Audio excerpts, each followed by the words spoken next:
Alors, merci beaucoup, Michel, qui peut malheureusement pas rester avec nous parce qu'il a des devoirs syndicaux qui l'attendent.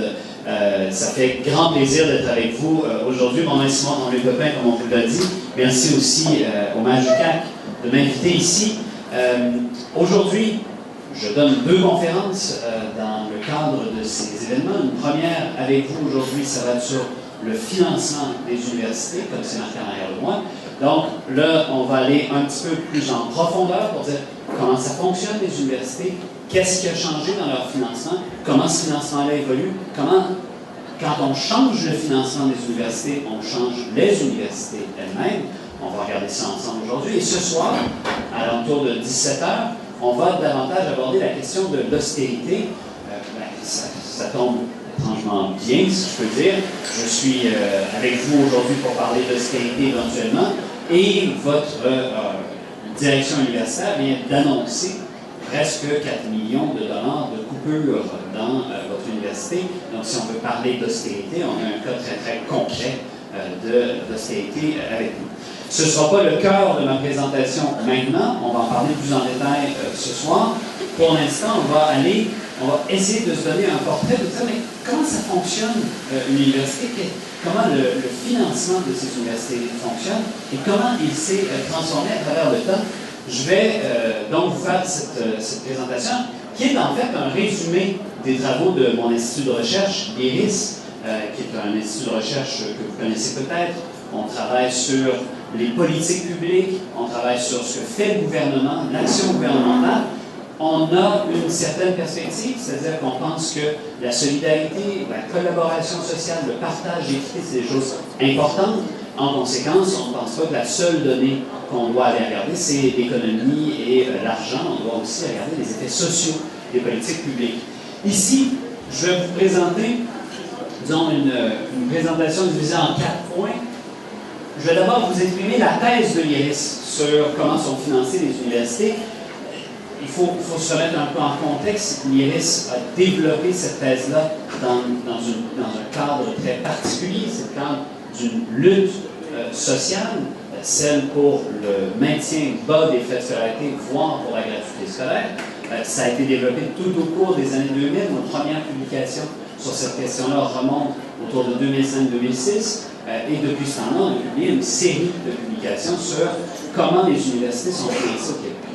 Ma présentation va nous prendre à peu près, je dirais 45 minutes, quelque chose comme ça. Ensuite, ce dont j'ai plus le goût que de vous bassiner avec mes histoires pendant trop longtemps, ça va être d'échanger avec vous pour qu'on ait une discussion sur, effectivement, comment ça se passe de votre côté, comment vous voyez les effets du financement universitaire dans votre vie aussi, et la situation des universités.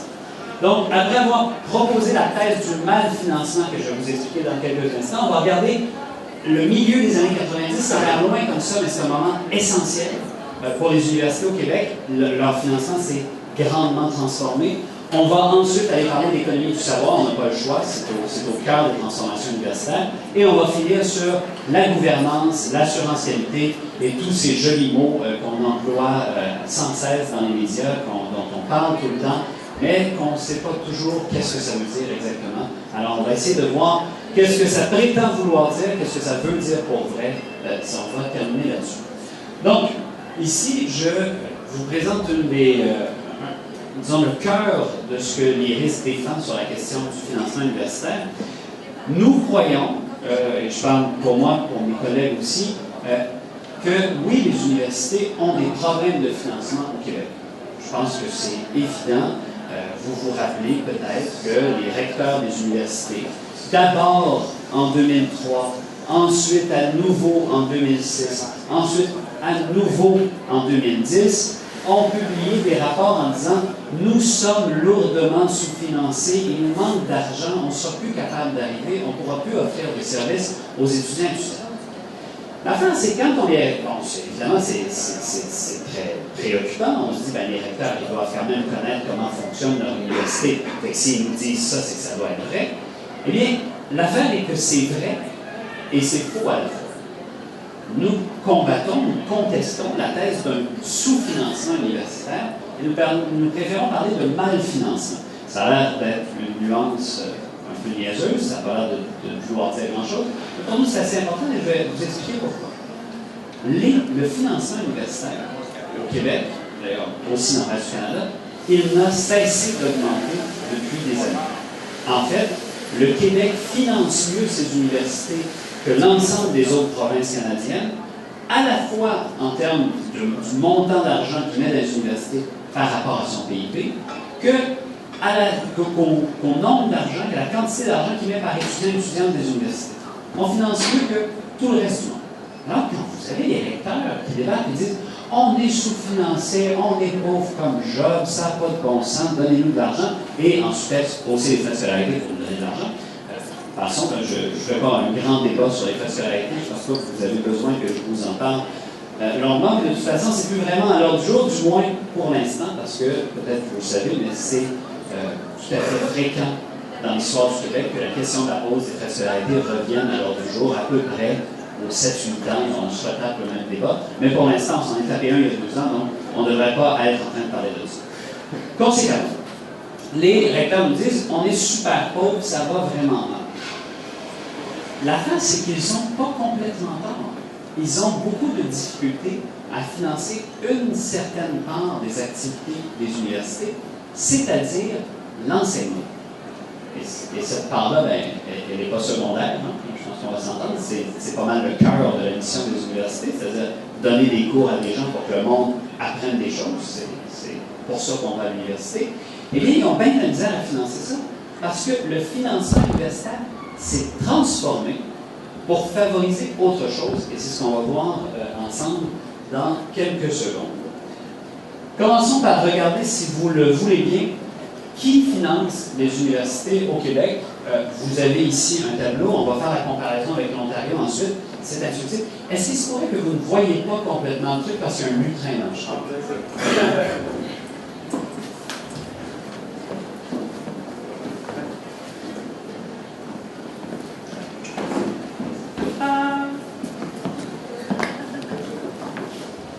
Là, c'est mieux.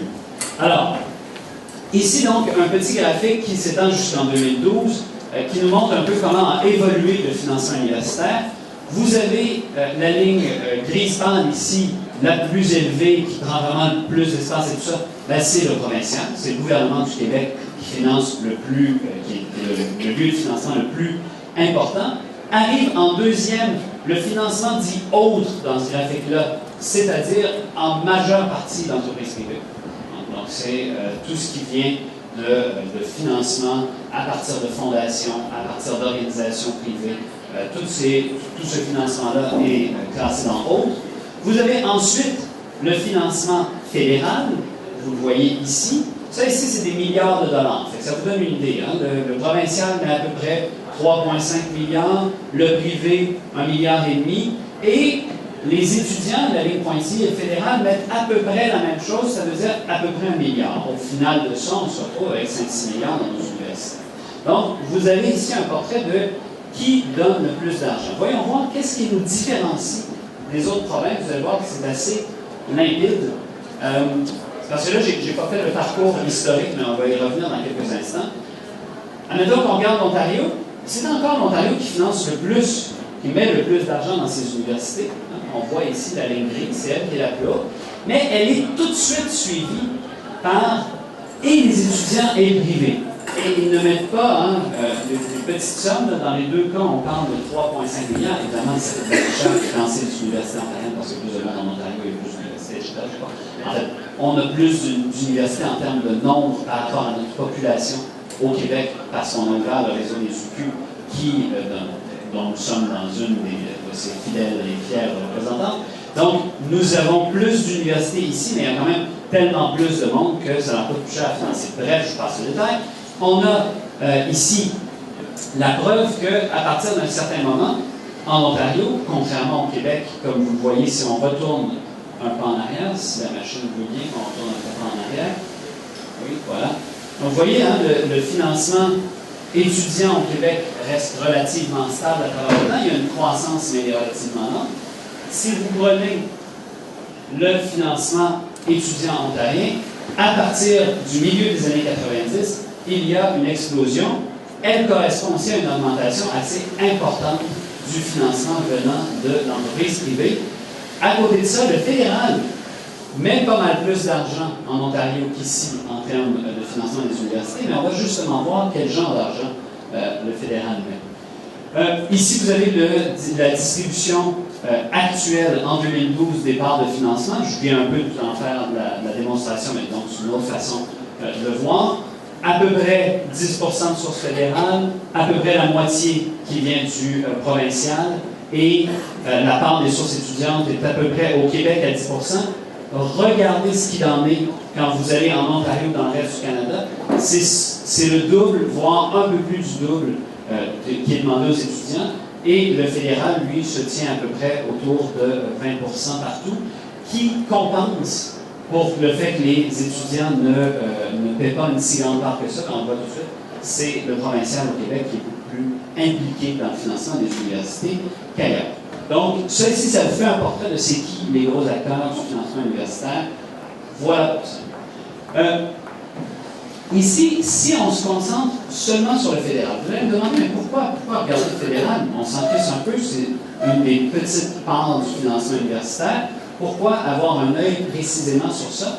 Eh bien, la thèse que je vais défendre avec vous aujourd'hui, et qui vient des études que j'ai faites avec mon collègue Philippe Leroux, qui a été publiée il n'y a pas si longtemps, c'est que les changements de financement qui sont arrivés du côté fédéral, même s'ils ne financent pas beaucoup, quand ils ont changé leur mode de financement, ça a changé énormément de choses dans le financement universitaire au Québec et un peu partout au Canada. Vous avez ici comment fonctionne le financement universitaire fédéral. Qu'est-ce qu'on a comme impression? Regardez ça à première vue. On a l'impression que c'est relativement stable pendant une période et qu'à partir des années 2000, il y a une augmentation substantielle. Le Québec reste toujours un peu plus bas que le reste du Canada et l'Ontario. Puis ici, est plutôt dans une période de stabilisation que dans une période de croissance qui continue. Mais en gros, on pourrait dire, le fédéral, il fait sa part en Montatie, il nous donne plein d'argent, il y a du cash qui rentre, donc ça va bien.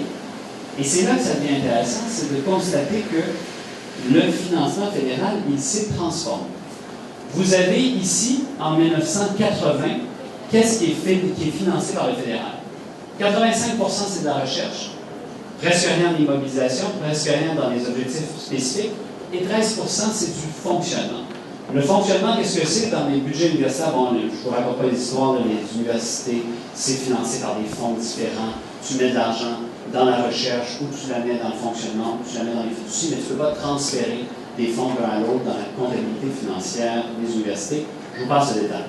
Le fonds de fonctionnement, il porte assez bien son nom, c'est pas très compliqué à comprendre. Le fonds de fonctionnement, c'est ce qui permet de payer les salaires, c'est ce qui permet de faire vivre l'université, c'est pour ça qu'on l'appelle fonctionnement, c'est ce qui fait que l'université fonctionne. Qu'est-ce qui s'est passé entre 80 et 2012? Eh bien, la recherche est passée de 85% à 92% du financement fédéral, et le fonctionnement est passé de 13 à 1% du financement. Le financement du fédéral a donc explosé, mais il s'est aussi redirigé. Il était déjà très présent en recherche. Il a dit, désormais, je ne finance à peu près plus que de la recherche, sauf des grenailles un peu partout, entre autres en immobilisation. Mais pour le reste, je ne finance désormais que de la recherche. Le fonctionnement, ce n'est pas de mon ressort. C'est pas moi qui va m'occuper de payer des profs, de payer des chargés de cours, etc. Vous vous occupez de ça tout seul. On pourrait penser, et là vous en avez un exemple très très clair, ça ici vous avez le financement des fonds de fonctionnement par le gouvernement fédéral. Vous avez, à partir de 1995, au Québec, on passe de un peu plus de 35 millions à peu près zéro. Je pense que c'est rendu quelques centaines de milliers de dollars, peut-être 1 million. Donc, on est vraiment, ça a complètement disparu. Ça a chuté aussi un peu plus tard en Ontario. Le reste du Canada, ça va attendre dans le milieu des années 2000 avant de chuter. Le financement provincial, de son côté, on pourrait dire, le fédéral s'est retiré, les provinces ont mis de l'argent. Le Québec a dit, bon, le fédéral ne finance plus nos universités, alors moi, je vais mettre de l'argent pour compenser. Et non. Et c'est là le cœur de l'histoire. Le fédéral s'en va, retire ses billes des universités, finance moins les fonds de fonctionnement, Et que fait à la même période le provincial, si vous regardez, bon, ici il n'y a pas de légende, mais c'est toujours la ligne grise ici qui est le Québec. Si vous regardez ici, en 1995, au même moment où le fédéral se retire, qu'est-ce qui se passe avec le Québec? On diminue le financement des fonds de fonctionnement. On coupe dans l'enseignement. Quand est-ce que ça se passe? On est juste après le référendum. M. Bouchard est au pouvoir. Il réunit tout le monde lors d'un grand sommet qui s'appelle le sommet socio-économique. Et il dit il faut atteindre le déficit zéro. Je ne sais pas si c'est une chanson que vous avez déjà entendue.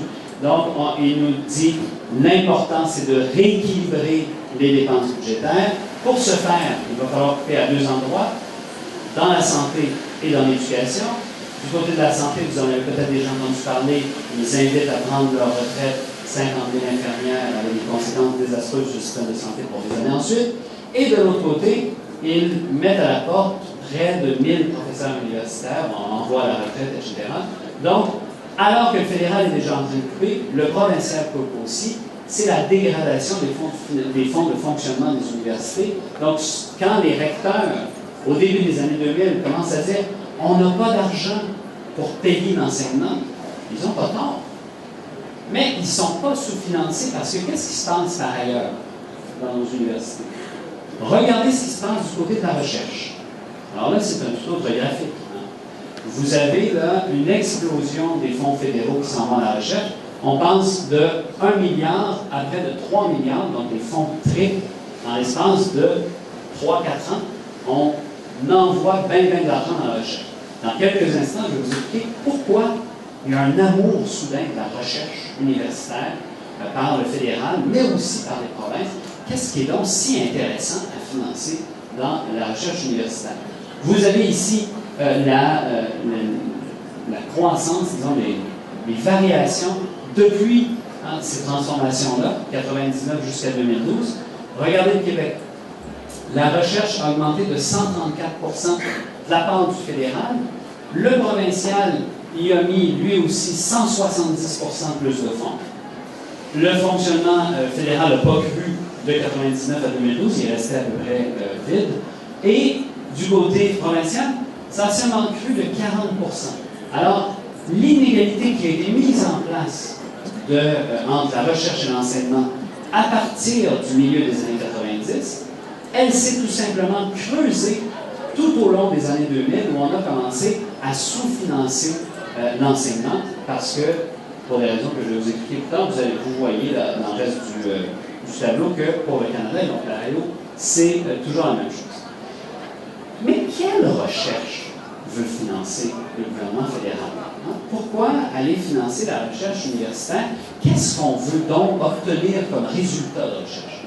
Vous avez ici quelques bonnes réponses. C'est le budget 2012. Ils nous ont fait une section spéciale sur la recherche universitaire dans ce budget. Vous en avez les grandes lignes ici.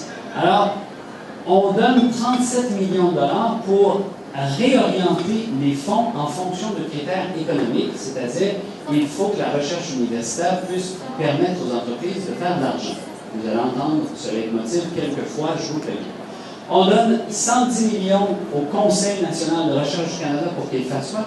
Pour qu'il aide les entreprises à faire de la recherche. On donne 95 millions au programme canadien pour faire quoi? Pour commercialiser des innovations faites par les universités. Qu'est-ce que ça veut dire, commercialiser les innovations? Ça veut dire qu'on fait de la recherche dans le but de la vendre ensuite. Donc, on ne fait pas de la recherche parce qu'on pense que c'est ce qui est le plus pertinent pour faire avancer la connaissance. On fait de la recherche pour la commercialiser, pour pouvoir avoir des brevets, pour pouvoir faire de l'argent avec ça. 67 millions qui ont été donnés au CNRC pour rediriger ces recherches pour qu'elles servent l'industrie et son développement.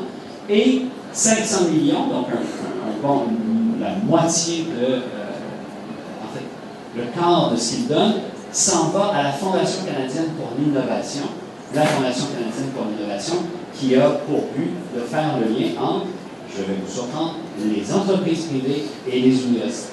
Donc, vous avez ici là, tout un package assez clair de ce que fait le gouvernement fédéral dans le cadre de la recherche. Il y a vraiment un leitmotiv assez évident.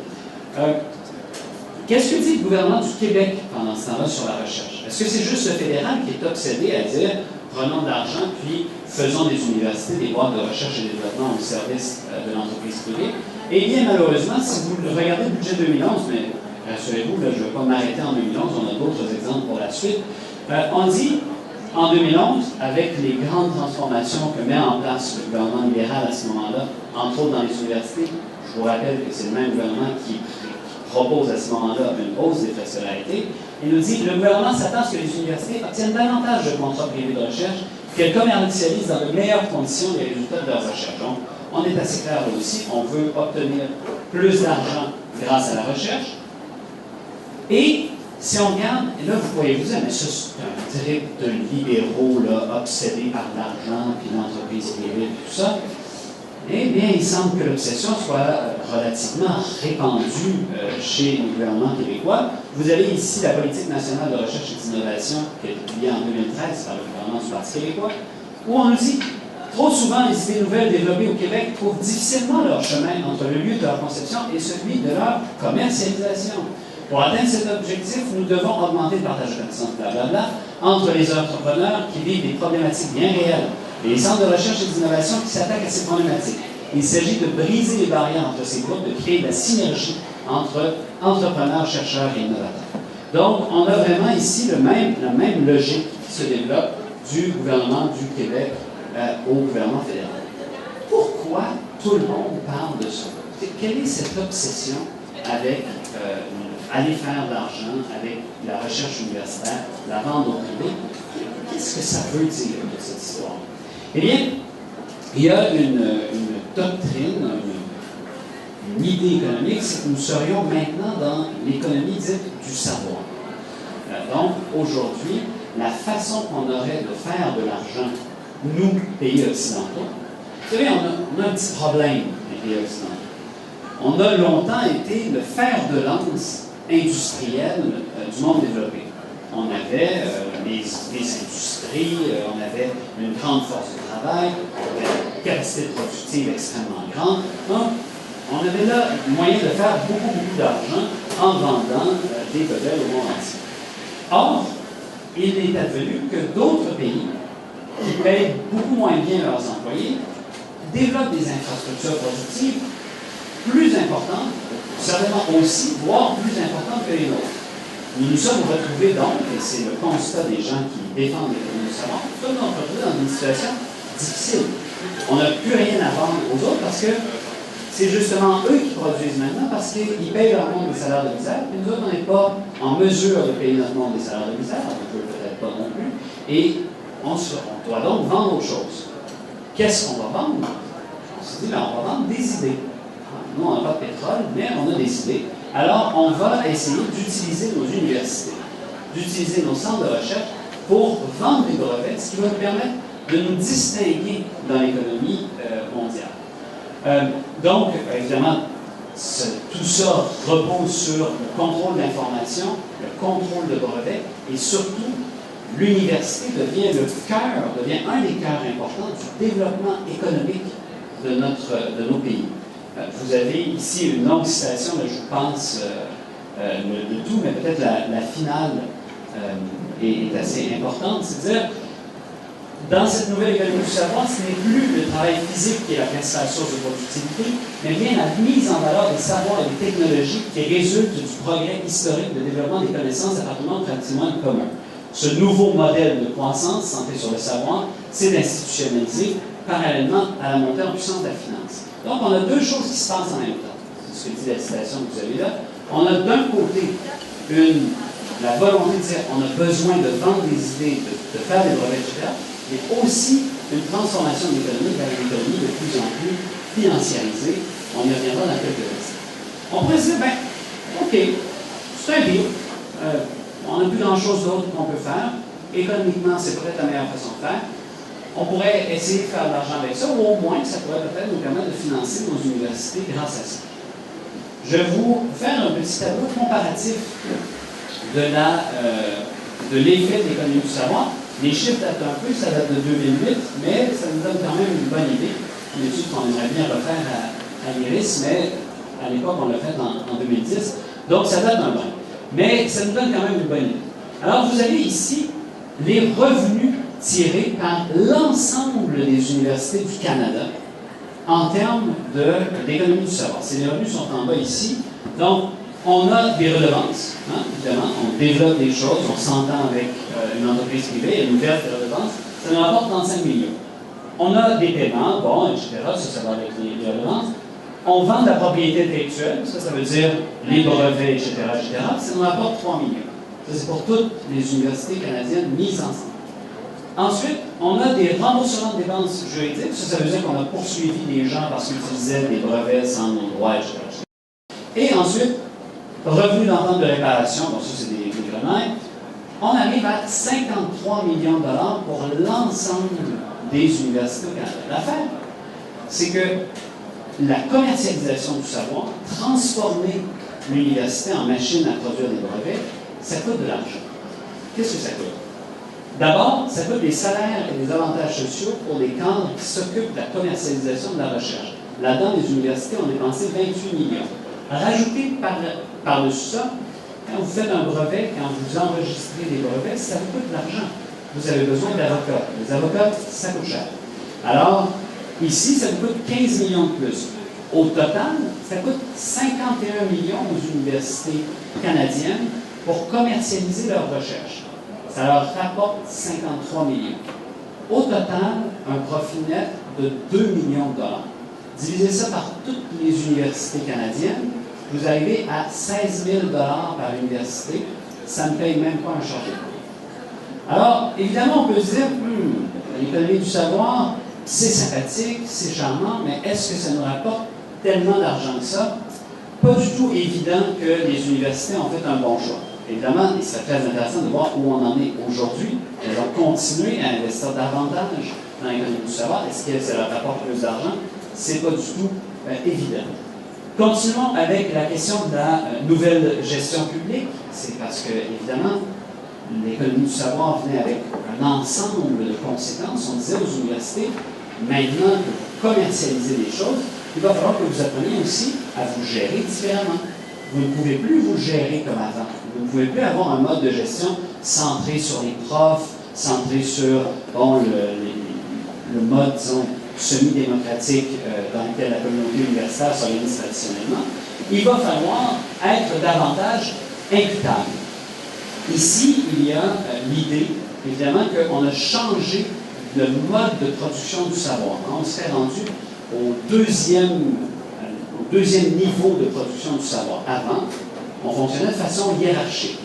Il y avait des gens qui dirigeaient la recherche, qui disaient « voici ce qui est intéressant, on va maintenant se diriger vers cette série de recherches qu'on va faire ensemble, on va obtenir des résultats, on va le faire valider par la communauté scientifique et ça va être un résultat de recherche. » Ce que nous disent à la fois les tenants de l'OCDE et de la nouvelle gestion publique, on nous dit, maintenant on est dans un autre mode de savoir, c'est le mode de savoir horizontal. Il serait basé sur la capacité des connaissances à trouver une application pratique dans le monde. Vous voyez très très bien de quoi il est question en sous-texte. On dit, si tes connaissances sont importantes, elles doivent pouvoir être revendues par une entreprise. Donc, la condition, ce n'est pas tellement de passer à travers le processus scientifique traditionnel. La condition des connaissances, c'est est-ce qu'il y a une application intéressante? En conséquence, on devrait repenser l'université et sa gestion en fonction de ce nouveau mode d'acquisition du savoir. Il faut donc que la recherche universitaire s'adapte au marché et que les chercheurs soient en concurrence pour mieux s'adapter aux demandes des entreprises. Ça nous amène directement à la gouvernance universitaire. Pourquoi? Parce que si on dit que les universités elles doivent savoir de quoi l'entreprise a besoin, elles doivent savoir comment s'adapter aux demandes de l'entreprise, comment ils vont faire? Il faut des ponts entre les deux. Il y a une entreprise d'un bord, il y a une université de l'autre. Comment on fait se lier les deux? Alors, il y a une solution très simple, c'est d'améliorer la gouvernance de nos universités. Comment on améliore la gouvernance de nos universités? Le gouvernement du Québec nous l'a proposé à 2 reprises par des projets de loi. Ça a été de passer d'un mode managérial de gestion, c'est-à-dire que là, c'est des rôles cuir, des managers, des technocrates qui s'occupent de la gestion, à un mode actionnariale de la gestion. Ça, en fait, ça reprend quelque chose qui s'est passé dans l'entreprise privée, c'est-à-dire qu'il y a eu une guerre dans les années 80 entre les managers et les actionnaires au sein des entreprises privées. C'est les actionnaires qui ont gagné à cette époque-là. Et on dit maintenant les entreprises et les universités doivent faire exactement la même chose. C'est-à-dire que ceux et celles qui bénéficient des retombées de l'université devraient prendre davantage de décisions dans l'université. Et non pas ceux et celles qui y travaillent, et non pas ceux et celles qui gouvernent cette université. Donc, on nous dit, il va falloir que ceux qui en profitent prennent les décisions. Qui sont ceux et celles qui en profitent? Je vous le donne en mille. Effectivement, les entreprises privées. Donc, on va vouloir augmenter le nombre de personnes indépendantes sur les conseils d'administration des universités. Qu'est-ce que ça veut dire indépendant? J'étais moi-même sur le conseil d'administration de l'Université du Québec à Montréal. Il y avait des gens très, très indépendants autour de moi. Donc, à part les profs et les chargés de cours, j'avais une personne très indépendante qui était embauchée par Sun Life Canada, une autre personne très indépendante embauchée par Vidéotron, qui était sur le conseil d'administration. J'avais aussi un représentant très, très indépendant, lui aussi, d'une grande firme d'avocats. Alors, on avait une série de gens comme ça qui venaient dire, qui venaient nous expliquer, qui faisaient la moitié du conseil d'administration, qui venaient nous expliquer ce dont on a besoin aujourd'hui que les universités fassent, comment ça se gère une université, des gens évidemment qui n'ont jamais évolué dans le milieu universitaire plus loin que leurs propres études. Alors, ils ont fait il y a quelques dizaines d'années un bac ou une maîtrise et on vient vous dire ensuite à ceux et celles qui vivent dans les universités aujourd'hui comment ça doit se faire parce qu'on sait très bien qu'eux et elles savent bien mieux comment gérer les universités que nous. Donc, on va aussi aller chercher des recteurs de réputation internationale. Vous l'avez peut-être vu. Je ne sais pas. Ah ben oui, j'en ai quelques exemples ici. Ici, c'était à l'Université de Montréal. On va voir une explosion entre 2000 et 2008 du financement des cadres. On va aller chercher des cadres de plus en plus importants. Vous voyez que les cadres passent de 10 à 15 de la masse salariale universitaire. Pendant ce temps-là, les professeurs diminuent leur part de masse salariale. Pourquoi? Parce qu'on commence à trouver important que ce soit des gens très connus qui deviennent recteurs. C'est un poste international à être recteur d'université désormais. Donc, on va faire augmenter énormément leur salaire. Dans le cas de l'Université McGill, c'est une situation particulièrement évidente. On va aller demander pour Mme Heather Monroe-Blum près de 2000, elle fait 600 000, 700 000. Je vous rappelle que le premier ministre du Québec fait probablement le quart de ça en ce moment, mais quand il est premier ministre, quand il est médecin, il fait prendre plus d'argent. Mais bon, passons sur ce dossier-là. Donc, mais, je ne voudrais pas parler en mal d'un député de la région, quand même. Alors, on a ici donc un exemple dans le cas de l'Université de Montréal, mais on voit ça, vous avez vu l'augmentation des salaires au rectorat et des hauts cadres des universités augmenter partout au Québec. Le réseau UQ fait un peu différence, c'est-à-dire que ça a beaucoup moins augmenté que dans les universités traditionnelles, l'Université de Montréal, l'Université Laval, Concordia, McGill, Sherbrooke, etc. Ça a vraiment explosé. Dans les UQ, c'est différent. On dit que l'UQAC n'a pas été particulièrement généreuse envers ses cadres, tant mieux. Ça ne veut pas dire que la logique de l'université, disons, de nouvelle gestion publique n'est pas entrée ici par ailleurs. Je termine sur une nouvelle notion qui est apparue dans le cadre, entre autres, du sommet, qui a vraiment atteint un sommet intellectuel aussi, il faut le dire, du sommet sur l'éducation qu'on a eu en 2013, c'est-à-dire l'assurance qualité. Qu'est-ce que c'est? Ça a l'air beau quand on dit comme ça, assurance qualité. On dit, on va s'assurer que nos universités soient de qualité. Bon. Et qui est contre la qualité? C'est dur. C'est comme si on disait l'assurance gentille ou l'assurance bon. Bien sûr, on est tous pour les choses qui sont bonnes ou les choses qui sont gentilles. Mais, étonnamment, on ne parle pas beaucoup de qualité quand on parle d'assurance qualité. Ou en fait, on parle d'une certaine forme de qualité. Ici, vous avez la définition traditionnelle de l'assurance qualité. Ce serait un procès. Vous allez voir, là, si vous comprenez quelque chose de cette phrase-là, c'est déjà impressionnant. Moi, en tout cas, je ne comprends à peu près rien. Donc, il s'agit d'un processus permanent et continu visant à évaluer la qualité du système des établissements ou des programmes de l'enseignement supérieur. D'accord? Mais qu'est-ce que ça veut dire? Comment on évalue la qualité? Est-ce qu'on se dit, on va aller voir tel prof dans son cours s'il fait des bons cours, on va regarder tel programme s'il est intéressant en termes de curriculum par rapport à un autre? Est-ce que c'est ça l'assurance qualité aujourd'hui dans nos universités? Eh bien, malheureusement, non. L'assurance qualité, en ce moment, on va passer ça, oui. Ça tient sur 3 aspects particuliers. Pensez-y. Les universités, elles sont désormais en concurrence les unes avec les autres pour avoir les meilleurs chercheurs, pour pouvoir vendre leurs recherches aux entreprises privées, pour pouvoir faire le plus d'argent possible.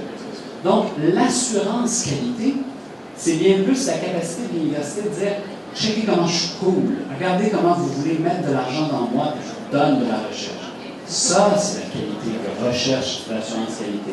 Vous avez ici 3 aspects cruciaux de l'assurance qualité en ce moment. Le maintien de la réputation. Alors ça ici, c'est clairement du marketing, c'est ce qu'on appelle dans le marketing du branding, c'est-à-dire qu'on va essayer de développer la marque de l'université, on va essayer de la vendre. Si vous avez déjà fait un tour, et je suis persuadé que c'est le cas aussi dans d'autres lieux à Chicoutimi, mais si vous avez fait un tour dans le métro de Montréal, dans le coin du mois de septembre, vous verrez toutes les universités du Québec, toutes, annoncées dans le métro de Montréal, disaient « Viens à mon université, qu'est-ce que c'est cool ici? » Bon, OK, mais pourquoi? Pourquoi est-ce que je vois des pubs de l'Université Laval ou de l'Université d'Ottawa ou de plein d'universités partout au Québec en plein milieu de Montréal? Ils devraient pas être en train de faire de la pub à leurs étudiants dans leur région, sinon on peut leur dire « Viens à l'université », pas parce que mon logo est plus cool ou parce que j'ai eu telle vedette qui est venue dans mes murs, puis là je la prends pour faire de la pub, etc. Non, ils devraient plutôt dire « Dans l'université, dans ta région, on offre tel programme, il y a des choses intéressantes, etc. » Mais il n'est jamais question de ça.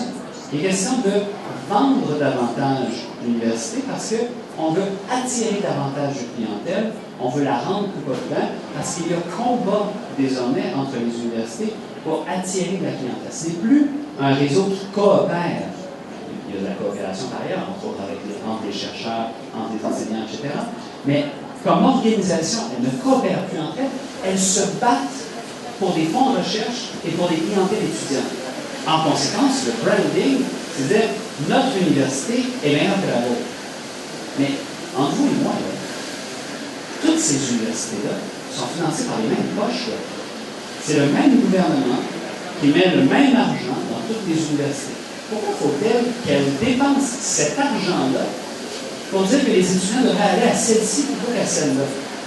C'est totalement illogique. Pourquoi mettre de l'argent en publicité alors que, on le sait, c'est beau, il y a un système universitaire au Québec qui met de l'argent en information sur leur programme. Ça semble tout à fait logique et nécessaire. Qu'elles fassent semblant de rendre leurs universités plus cool qu'elles ne le sont, ça semble un peu douteux. Deuxième point, c'est le ranking dans la science qualité.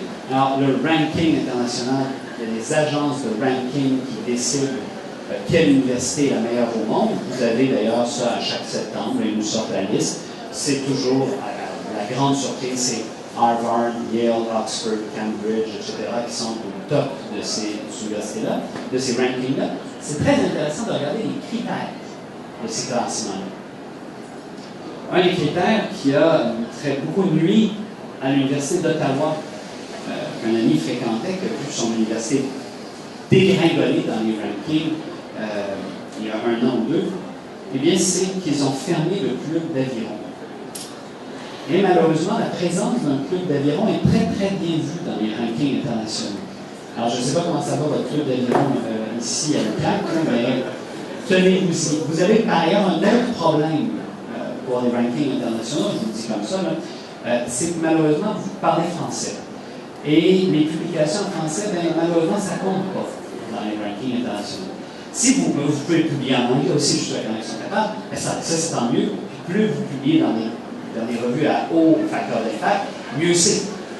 Mais malheureusement, tout ce qui est dans des langues étrangères à l'anglais, qui est la seule langue dans laquelle se fait de la recherche, évidemment, parce que c'est la c'est le genre qui compte. Donc, tout ça, ça ne compte pas pour votre université. Donc, les chances de voir un jour une université du Québec au sommet des rankings sont relativement faibles. Promotion des activités, évidemment. La question du marketing, est-ce que les gens sont au courant de ce que vous avez? Ça ici, vous avez le cœur de l'assurance qualité en ce moment à travers le monde. Est-ce que ça change quelque chose à la qualité des universités, aux cours qui sont offerts, à ce qui se passe? Ça ne change évidemment absolument rien. Il n'est absolument pas question de qu'est-ce qu'on fait dans nos universités avec cette assurance qualité.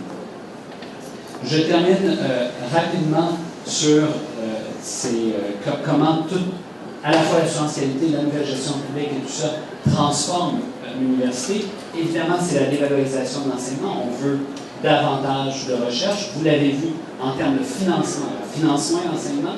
Aussi, on le met moins de l'avant. C'est moins ce qu'on dit qu'on est en train de faire. On valorise la recherche, mais la recherche faite par des stars. Regardez comment ça se passe maintenant, les publicités de nos universités qui mettent des grandes listes de noms de chercheurs et de tout ça connus et auxquels il faut référer, ou du moins qu'ils prétendent qu'il va le faire. Intensification du publish or perish, évidemment, vous connaissez cette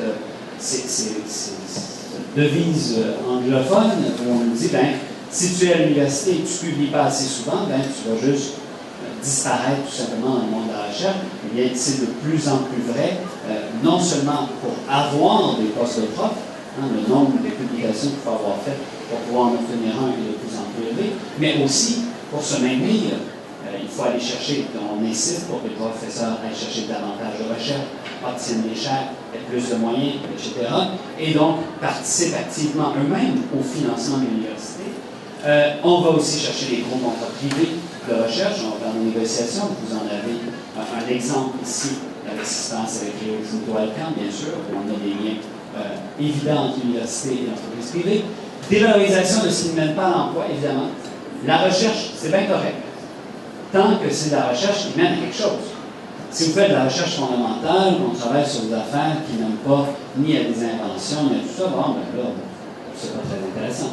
Alors, il faut se poser la question, qu'est-ce qui, dans notre société, fait la recherche fondamentale si ce n'est pas l'université? L'entreprise privée est capable de faire de la recherche. Elle l'a fait pendant des années, d'ailleurs. Elle a eu des laboratoires de recherche et développement et donnait même des subventions pour qu'ils puissent bâtir leur laboratoire de recherche et développement. Mais, donc, elle est capable de faire sa propre recherche, l'entreprise privée. Mais est-ce qu'elle va faire de la recherche qui lui mène à aucun profit, qui lui amène aucun argent, qui est juste pour faire avancer la connaissance humaine? L'entreprise privée ne fera jamais ça. C'est pas son but dans la vie. L'université sert à ça. Elle a cet objectif de dire, c'est la poursuite de la connaissance, la poursuite de l'amélioration de notre vie, de notre compréhension du monde, qui devait nous guider. Eh bien, évidemment, ça a beaucoup changé dans la perspective universitaire. 3 conclusions pour vous. Premièrement, l'économie du savoir, l'assurance qualité, la nouvelle gestion publique, la gouvernance universitaire, ça transforme les universités. On est rendu avec des universités très différentes de celles qu'on avait il y a plusieurs années. La recherche universitaire est au cœur de ces questions-là. Elle a subi une transformation et continue de la subir. Et il faut avoir une réflexion sur à quoi sert le savoir et en fait, avoir une réflexion sur est-ce que le savoir est un produit si aisément commercialisable. Le savoir, c'est un bien, en économie, on parle du savoir en disant que c'est un bien qui est non rival et non exclusif. Qu'est-ce que ça veut dire, un bien non rival? Prenez par exemple cette télécommande. Cette télécommande est un bien rival et exclusif. Si moi je l'ai, vous ne l'avez pas. On va faire les choses comme ça. Si je l'ai dans mes mains, si je la possède, vous l'avez. La réponse à l'équation mathématique complexe comme 2 plus 2 égale 4, c'est un bien non rival et non exclusif. Si moi je le sais, vous pouvez le savoir vous autres aussi. Et ça n'enlève aucune valeur au fait que moi je le sais, que vous le sachiez également. Cependant, quand on veut privatiser le savoir, il faut instaurer des barrières autour du savoir pour dire ceux et celles qui ont payé pourront y avoir accès et essayer de limiter la transmission du savoir. Des exemples de ça, très évidents, toute la logique des brevets, où on demande aux gens vous devez payer pour savoir telle chose. Donc l'université qui référait quand même traditionnellement à l'universum, la volonté de connaître l'universalité des savoirs, et bien maintenant elle dit, je vais trouver des choses avec un contrat avec une entreprise privée. Par ailleurs, je suis financé par des fonds publics, tout le staff qui travaille dans ce contrat-là est payé par des fonds publics, mais le résultat, il va être pour une personne en particulier, pour une entreprise en particulier. Ça ici, c'est un problème, non seulement pour l'université, mais c'est un problème pour le savoir même. On a la capacité, entre êtres humains, de partager notre savoir, et en fait, on gagne à ce qu'il se partage. Si vous avez des résultats de recherche rapidement et vous savez ce que vos collègues sont en train de faire très rapidement, vous pouvez avancer plus vite. Plus vous savez comment la recherche avance, plus vous pouvez y participer rapidement. Eh bien, évidemment, quand on dit tout ça, ça se garde en vase clos, dans des petits endroits et tout ça, la collaboration en matière de recherche est beaucoup moins intéressante et beaucoup plus difficile de faire avancer la science, de faire avancer la connaissance humaine. Donc voilà pour cette petite présentation. Si ça vous convient, on pourrait passer à une période de questions, échanges, commentaires. Voilà. Questions? Merci. Je vois tout de suite une question ici. Allez-y.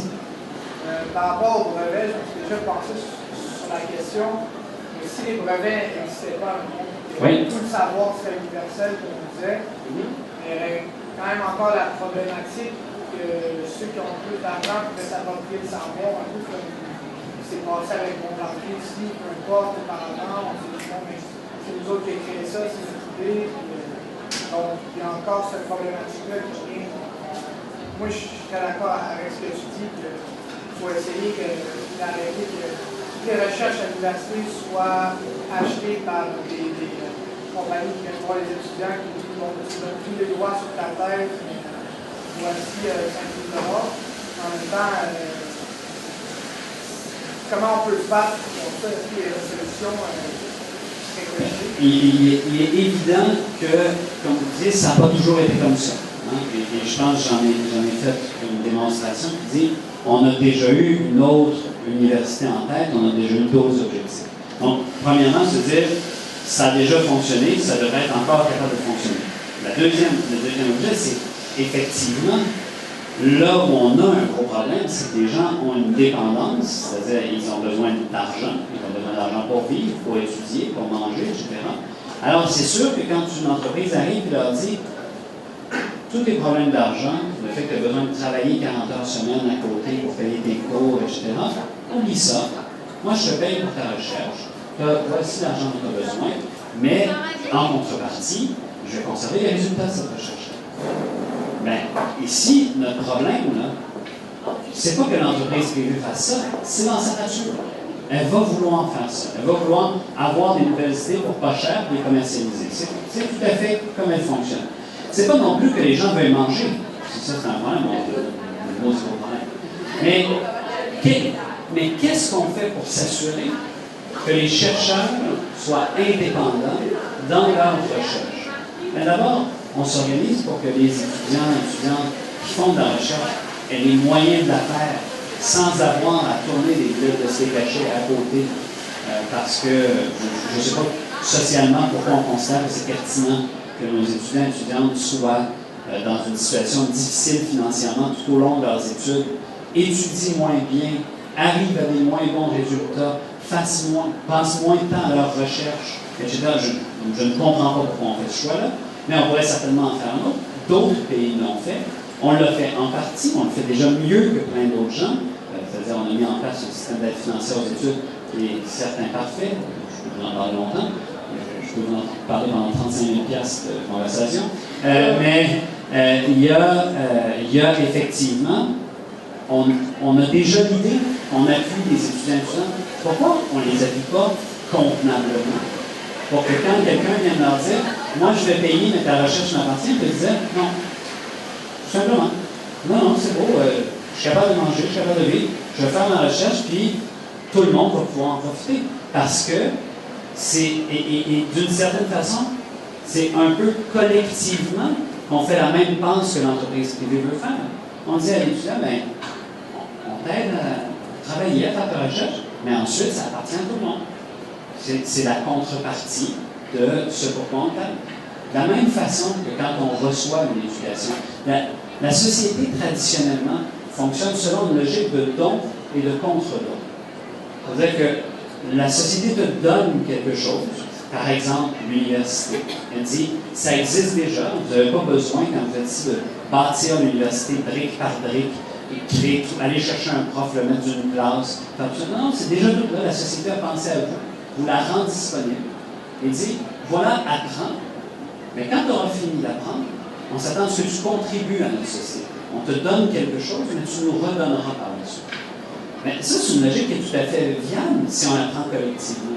Le problème, c'est quand on la met dans des petites cases privées, où il y a des gens qui accumulent tous les dons de tout le monde et qui disent, bien ça, je vais m'en servir maintenant pour faire de l'argent avec le reste de la population. Ça, c'est un problème. D'autres questions? Oui, monsieur, au fond.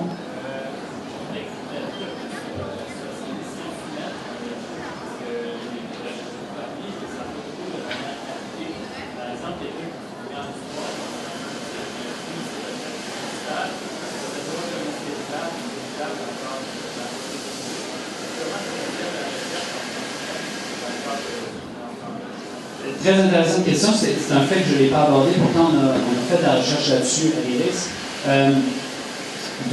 Première chose qu'il faut dire, là, dès qu'on aborde la question de la recherche en sciences humaines, c'est que les financements n'ont juste aucun rapport avec le reste de la recherche. Il faut bien comprendre que, par exemple, les sciences humaines correspondent à peu près 5-6% de l'ensemble des fonds de recherche qui sont amenés, même s'ils ont probablement un tiers, plus d'un quart des étudiants et certainement plus près du tiers ou presque la moitié des effectifs des universités. Donc, il y a ici un débalancement évident. Un débalancement pour un certain nombre de bonnes raisons, puis un débalancement pour un certain nombre de mauvaises raisons.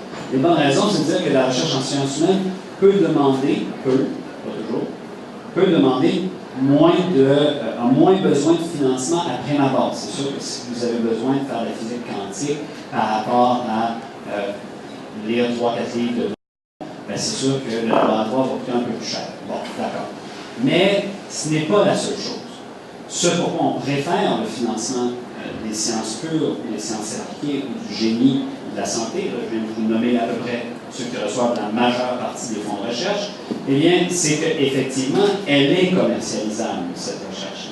Dans le cas de la science humaine, il ne faut pas non plus rêver en couleur et idéaliser la recherche en sciences humaines. Il y a beaucoup de recherche en sciences humaines qui peut être achetée par les entreprises, entre autres tout ce qui est lié à des études de comportement.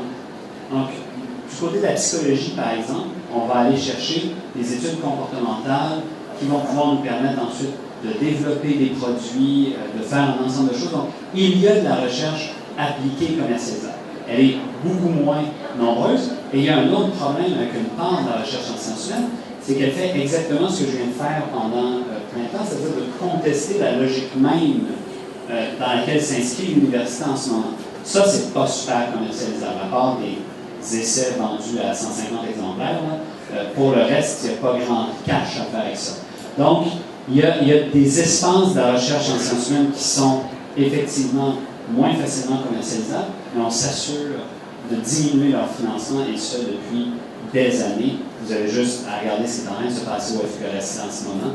Il va y avoir encore des coupures pour les bourses en sciences humaines, pour un ensemble de choses. C'est effectivement extrêmement décevant, mais donc, c'est une réalité, vous avez bien raison de le dire, en deux temps. Ce qui se passe en sciences humaines et ce qui se passe dans les autres domaines de la recherche est tout à fait différent. D'autres questions? Monsieur? C'est une question peut-être plus générale. Est-ce que l'IRIS a déjà fait des études plus spécifiques aux différentes régions? Parce qu'ici, on le sent, des coupes assez qui peuvent sembler être assez minimes, vont avoir des répercussions rapidement comparativement à d'autres grosses universités, que si les coupes vont être capables de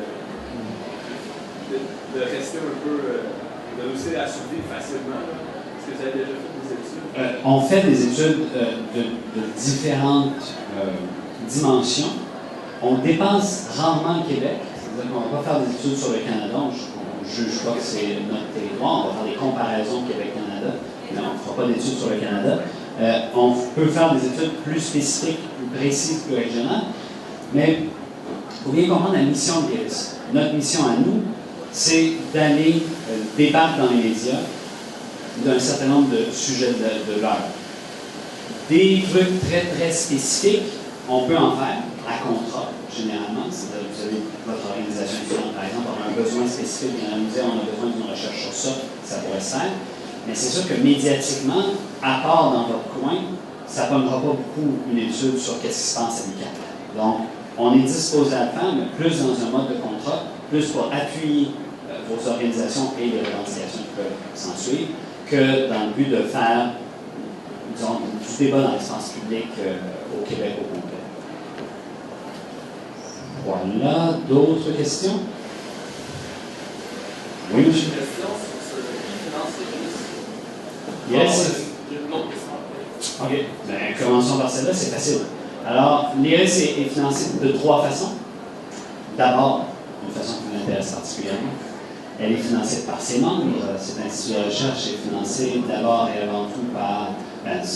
on veut que ce soit d'abord et avant tout, ils sont en progression, mais on a 500 personnes, un peu plus de 500 personnes maintenant, qui donnent à chaque mois un montant qui est versé à l'IRIS, 5, 10 ou 20 $ par mois, dépendant des besoins. On a des contrats de recherche, comme je viens de le mentionner, donc des gens qui nous disent « j'aimerais savoir telle affaire ». C'est pas toujours oui, il y a des affaires qui nous intéressent vraiment pas, il y a des affaires qui nous intéressent plus. Donc, on a des contrats de recherche. Parfois, juste pour ces organisations-là, c'est-à-dire on leur donne le rapport de recherche, on ne fait rien voir avec. Des fois, on trouve que c'est d'intérêt public, ce qu'on a trouvé, on le publie. Et quand on fait ça, c'est un contrat de recherche. Et ensuite, il y a des organisations qui peuvent financer les risques. Le maximum qu'ils peuvent donner, c'est 5 000 $ par année. Donc, de cette façon-là, on s'assure qu'on va rester indépendant. Ces organisations-là ne peuvent pas être gouvernementales, ne peuvent pas être financées par un ministère, etc. Et elles ne peuvent pas être à but lucratif. Donc, ça ne peut pas être des grandes entreprises qui financent les risques. En conséquence, qui nous finance dans cette partie-là de notre financement, c'est des organisations étudiantes, communautaires, syndicales, écologistes, de femmes, etc. Donc, c'est l'éventail de financement des risques. En tout et partout, ça donne à peu près entre 350 et 400 000 $. Ma question, c'est une autre question, c'est ma mission de l'université. Oui. Vous parlez déjà de la mission des risques, mais il y a un glissement clair dans les missions de l'université avec l'économie du savoir. Je suis d'accord. On peut parler d'épistémologie, comment les connaissances sont construites selon le contexte, la société, tout ça. Ça se pose ces questions-là. Est-ce que le ministère de l'Éducation, il y a une définition claire des missions, la mission des universités, ou les universités même privées, je sais qu'ils ont leur définition, mais ça évolue, c'est des contradictions. Mais je pense qu'elles évoluent, je pense que ce que vous dites est tout à fait exact, elles évoluent dans la réalité, mais il semblerait qu'on ne met pas les textes à jour. Donc, si vous prenez par exemple la loi constitutive de l'Université du Québec, qui est la loi qui a donné naissance à cette université-ci et aux 7 autres universités du Québec, eh bien, vous en faites la lecture et la mission humaniste, d'ouverture, de réflexion, de pensée critique, de tout ça, vous avez tout ça là. Vous lisez d'ailleurs les textes de l'époque quand on la fonde et tout ça, tout le monde a cette perspective-là. Mais il semblerait qu'on puisse maintenir ces textes-là valides et transformer de façon assez importante la mission de l'université et la transformer vers quoi? C'est-à-dire vers un centre de formation de la main-d'œuvre et un centre de recherche et développement. Et de penser l'université comme ça. Et c'est très intéressant. J'écrivais un petit billet de blog récemment sur le journal The Economist, le journal anglais, qui nous disait « les universités sont appelées à changer, etc. » Bon, le refrain habituel, ben, il avait fait un gros numéro là-dessus. Et quand vous lisiez les textes de The Economist, il nous rappelait l'histoire millénaire des universités, puis là, on tournait chez les Grecs avec Aristote et tout Pataclan, et il nous présentait l'histoire de l'université, comme le fait que toutes les sociétés ont toujours eu besoin de former leurs travailleurs spécialisés. Eh bien, j'ai des petites nouvelles pour les économistes. L'histoire de l'université ne va pas vraiment dans ce sens-là. Hein? Je vous rappelle que dans le cas de l'Occident, tout au moins, puis bon, là, hors Occident, disons, les équivalents des universités, c'est plus complexe, donc je ne m'entrerai pas là-dessus. Mais dans le cas de l'Occident, on n'est pas vraiment dans l'université jusqu'au 19e siècle en train de former des travailleurs spécialisés. Dire ça, c'est dire des menteries. En Occident, on forme une genre d'élite, surtout cléricale, à la pensée, pendant des siècles, à la pensée scolastique, passablement obtuse et absconde, mais bon, peu importe, c'est ce qu'on fait.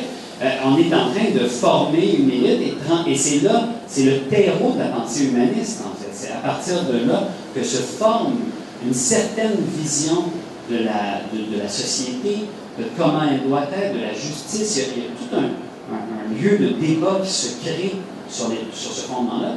Mais il n'y a personne, pendant des siècles, qui va à l'université pour dire « je vais sortir de là, je vais avoir un job ». Mais, effectivement, quand vous... sauf s'ils pensent être professeur d'université, autre chose. Mais si vous regardez le rôle de l'université, là, ils sont rendus, chez les économistes, à réécrire l'histoire à partir du rôle qu'eux veulent donner à l'université d'aujourd'hui. Ils disent, on en a toujours eu besoin, mais il faut qu'elle s'adapte aux différentes situations. À l'époque, ils étaient dans des classes, puis il y avait des professeurs qui discutaient. Aujourd'hui, on n'a plus besoin de ça. Ils peuvent bien régler ça sur YouTube, puis ils vont avoir toutes les compétences qu'il faut pour aller travailler après, et ça va être bien correct. Ben, OK, oui, évidemment, quand on a tout réécrit l'histoire en fonction de ce qu'on a besoin, on arrive à cette logique. Donc, effectivement, vous avez tout à fait raison de dire qu'on voit très limpidement le changement de mission qu'on accorde à l'université. Questions supplémentaires, commentaires? Allez-y. Je sais que c'est pas vraiment votre d'expertise par rapport à vous concentrez beaucoup sur le Québec, mais présentement, il y a des coupures de par le gouvernement du Québec. En Ontario, est-ce qu'on assiste à la même tangente? C'est une très intéressante question. Regardez, dans le reste du Canada, c'est avec les données que je vous ai montrées là, vous avez une assez bonne vision de ce qui s'est passé dans le reste du Canada. C'est-à-dire qu'eux autres, quand les coupures sont arrivées dans les années 90 de la part du gouvernement fédéral, ils ont agi différemment que le Québec, parce que le Québec a tenté d'augmenter les frais de scolarité, mais une chose qu'on appelle le mouvement étudiant l'a empêché de faire. Mais le reste des provinces canadiennes, eux, n'avaient pas cette chose qu'on appelle le mouvement étudiant. Donc, ils ont jacké les frais de scolarité, ça a augmenté, et ils ont été capables de se financer à partir de ça. L'affaire est que dans certaines provinces, notamment en Ontario, mais aussi, si je ne m'abuse, à Terre-Neuve, mais ça, donc, je me fais un bémol là-dessus, il faudrait que je vérifie, mais en Ontario, ça je le sais, ils se sont rendus compte qu'elle avait trop augmenté les frais de scolarité. Alors, ils ont procédé, pas plus tard que l'an dernier, quand même ironie du sort, si vous me permettez l'expression, considérant que c'était passé au Québec juste avant, et ils ont commencé à diminuer les frais de scolarité pour les étudiants de deuxième cycle. En disant, ben là, ça coûte trop cher à l'université, ça intéresse de moins en moins de gens d'y aller, on a des problèmes en termes de fréquentation, donc diminuons les frais. Ça, évidemment, nous, ça nous semble très, très étrange, un gouvernement provincial qui parle de diminuer les frais de scolarité, on est habitué exactement au contraire, mais les autres sont en train de revenir sur cette logique-là. Donc, effectivement, il y a une discussion, et en Colombie-Britannique, il y a aussi eu des discussions là-dessus, mais ça ne s'est pas concrétisé, mais il y avait une proposition de réduction des frais de scolarité tenue par des partis de pouvoir en Colombie-Britannique. Je demande madame en arrière, je crois que j'ai pas de main. Oui.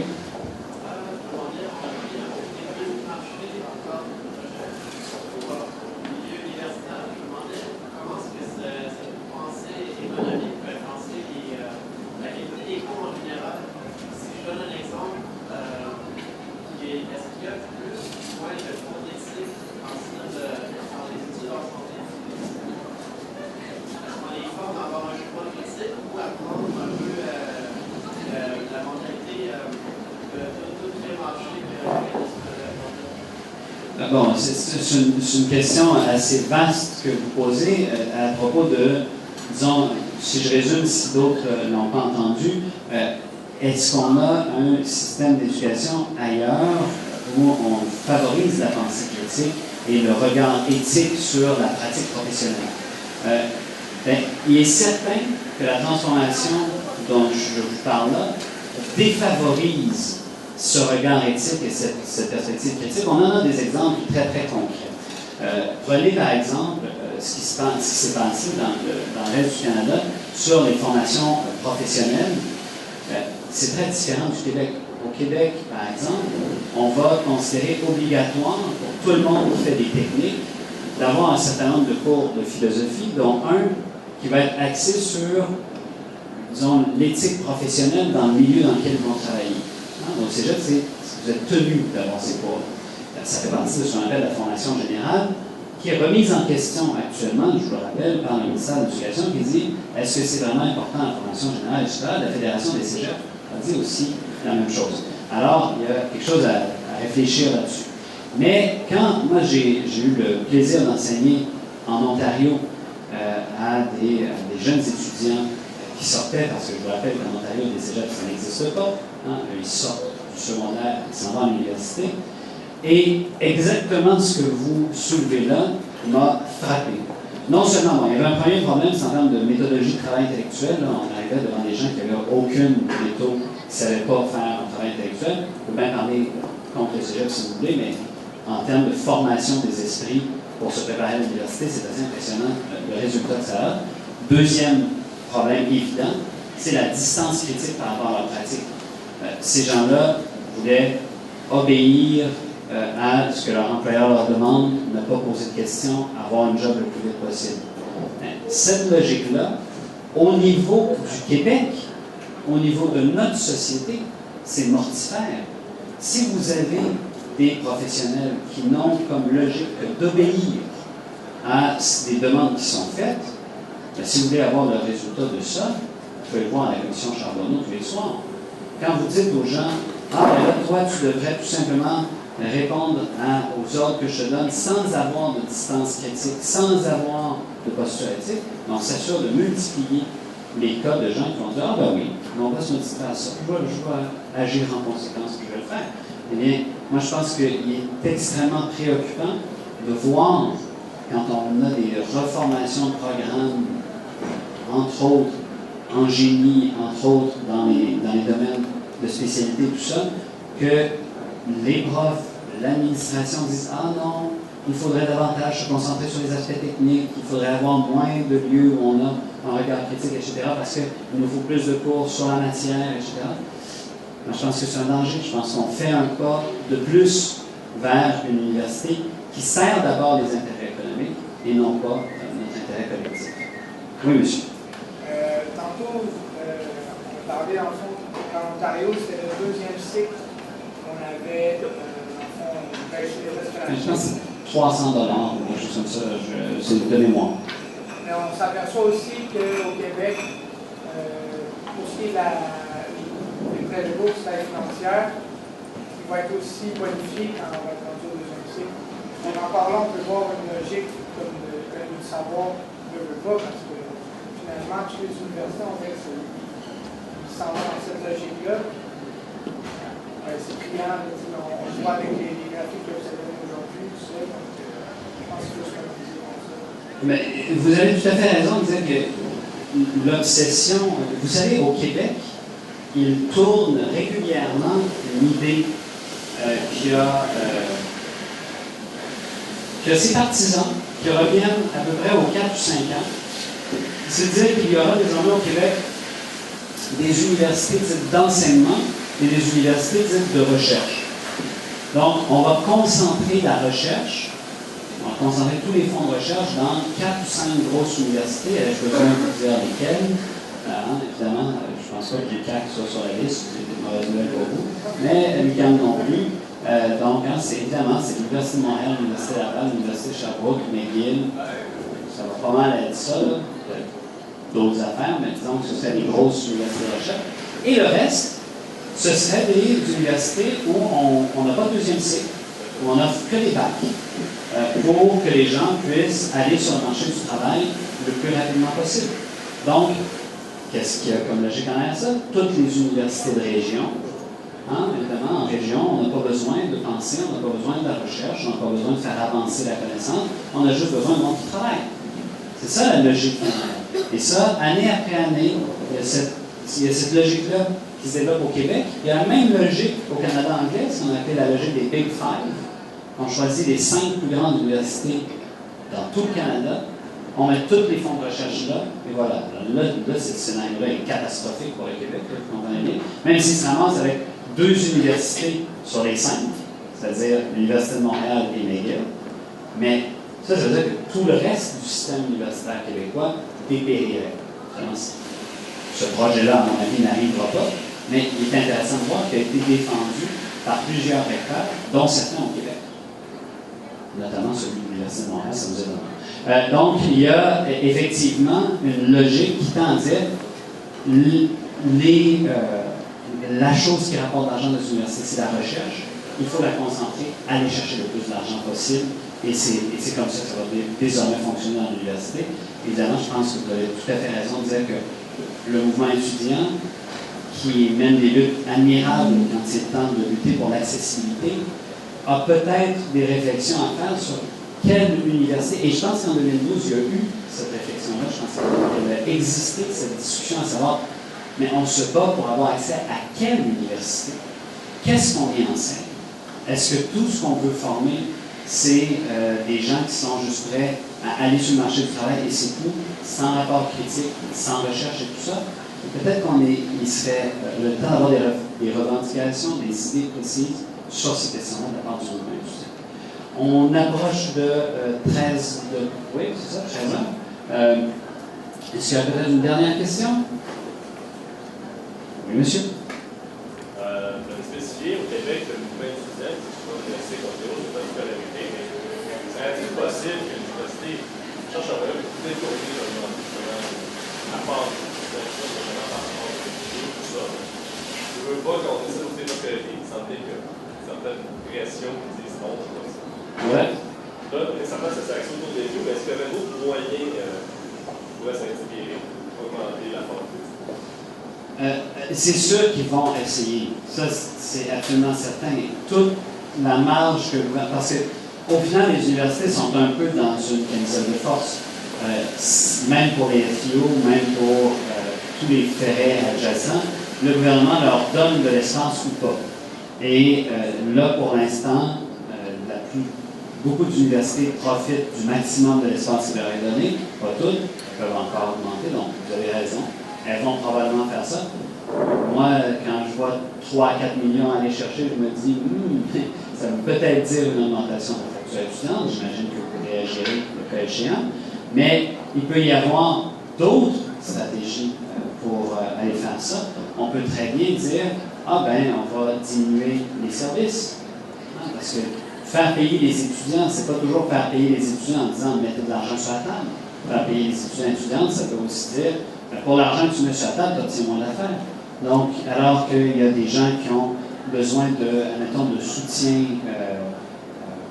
pour passer à travers des périodes difficiles, etc., et que vous avez des gens qui sont là pour aider à l'université, il est bien possible que quand on choisit de couper, c'est plus vers ces gens-là qu'on coupe en disant on garde notre mission de base, etc., alors que s'assurer que tout le monde soit en forme pour aller à ses cours minimalement, puis puisse les suivre, on pourrait dire que c'est une mission de base de l'université, pensons, mais il y a un ensemble de façons de faire des petites coupures qui vont être désavantageuses à terme pour les étudiants et étudiantes, mais qui vont rendre la pilule plus facile à avaler que de demander carrément une hausse de frais de scolarité qui là serait évidemment susciterait l'opposition. Ce qui est intéressant de dire que le mouvement étudiant a échoué 2 fois historiquement au Québec, une première fois en 1990-91, une deuxième fois en 2007, à bloquer des hausses de frais de scolarité. Et malgré tout, ça c'est intéressant à garder en tête. On ne cesse de dire au Québec, nous avons les frais de scolarité les plus bas en Amérique du Nord. Je vous rappelle, par simple plaisir géographique, que le Mexique fait partie de l'Amérique du Nord. Le Mexique a la gratuité scolaire, mais bon, passons.